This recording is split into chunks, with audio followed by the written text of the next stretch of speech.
Hi, Andy. Thanks for joining us today. Hi, Phil. How you doing? Good, good. Allow me to introduce you. Go right ahead. I will do that. Andy Feld is a businessman, entrepreneur, and CEO in commercial real estate and mortgage banking. He has studied happiness, success, and spirituality for the past 20 years, and on a recent hiking expedition to Mount Kilimanjaro, he was inspired to write his first book, Simple Happy, Finally Learning to Listen to Yourself.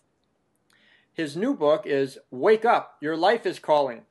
Andy is now a regular speaker and trainer to organizations and businesses on life inspiration and sales success.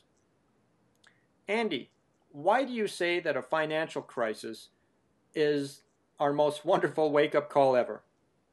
Well, Phil, for the last 15, 20 years, so much of our happiness, our joy, our abundance, where does it come from?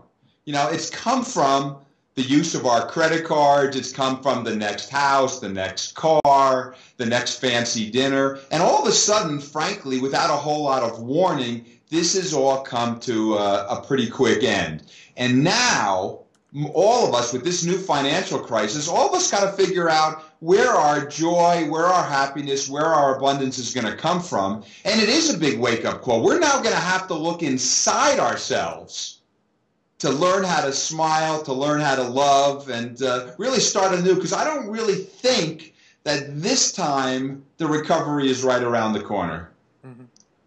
Well, all we're hearing about, like you said, are the country's housing and financial woes, disease, wars.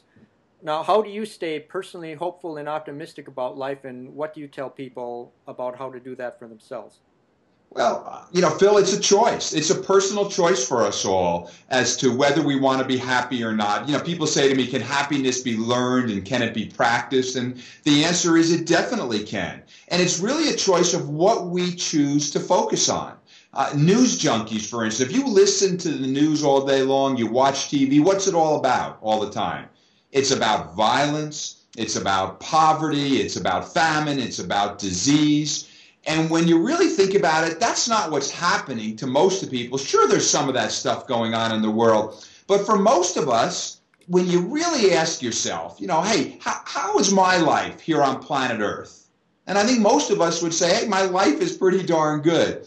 So it's a choice of where we focus. We can focus each day on all the wonderful things that are going on in our life, or we can focus on all those things out there which are really bringing us down. And if we choose our focus, we can keep ourselves in a pretty positive place. But it is a choice moment to moment. It may mean I'm not going to go to those pity parties anymore with all the people who are negative. It may mean I'm going to turn off the evening news. It may mean I'm not going to read the newspaper every single day.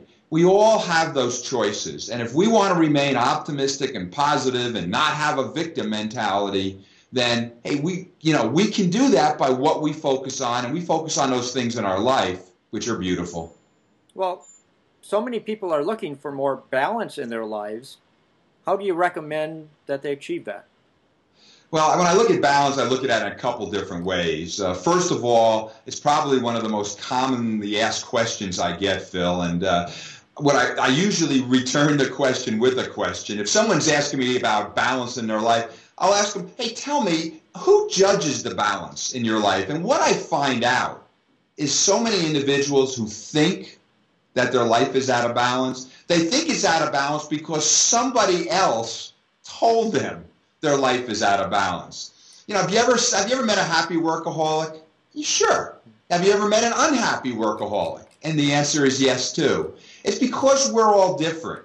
And we individually have to be the judge of our own balance. And sometimes doing what feels right to us without that fear of judgment from others is the first step. But, there's another kind of balance I'd really like to chat with you about. And as you may be aware, all of us are made up of both male and female energies, each and every one of us.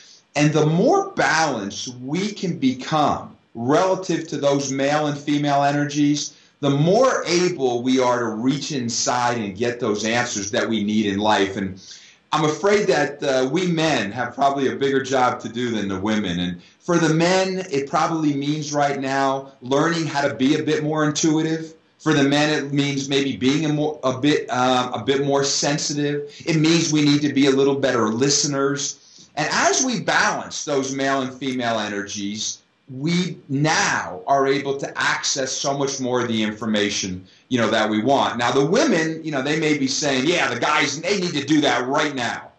But the fact is the women have their job to do too, and most women maybe get a little bolder, become a little more aggressive.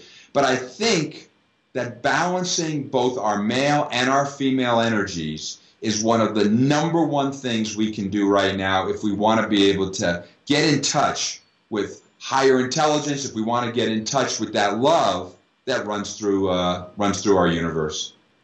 Well, it sounds like you're saying that it might be a good thing in order to get in touch with ourselves like that to see a therapist. But you also say it might be time to dump the therapist. So what then is the first step most of us need to do in order to increase day-to-day happiness?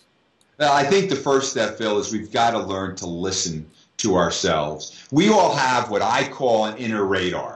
You might call it your heart. You may call it your gut feeling. But we all have this inner radar. And this inner radar always knows what's best for us individually. What's the problem with listening to our inner radar? It's almost always that fear of judgment from others. Because our inner radar is unique to us. Our inner radar is not our parents' inner radar. It's not our spouse's inner radar. It's not our church's inner radar. It's not our community's inner radar. We have this unique inner radar which knows what's best for us. How do we know when we're listening to our inner radar? Everybody asks that. How do we know? Well, we know because it feels good. When something feels good, that's our inner radar telling, hey, this is right for us. And then being able to act on this inner radar without the fear of judgment from others, that's our first step in getting happier and falling in love with ourselves. Okay. Well, what are 5 simple